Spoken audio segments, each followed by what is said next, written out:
তৌহিদি জনতা, প্রিয় ধর্মপ্রিয় মুসলমান ভাইয়েরা, আমরা এখানে কি কারণে উপস্থিত হয়েছে আমাদের কারো অজানা নাই।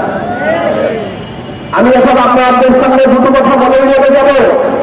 এক নম্বর কথা হল, এই বিশ্বের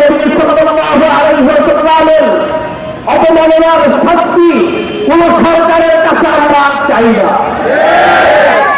আল্লাহ নবী, আল্লাহ রাব্বুল আলামিন এবং তার নবী মুহাম্মদুর রাসূলুল্লাহ গুস্তাখে রাসূলের যেই শাস্তি ব্যবস্থাপনা রেখে গেছেন, যারা গুস্তাখে রাসূল হবে তাদের মাথা কল্লা আলাদা করে দিতে হবে।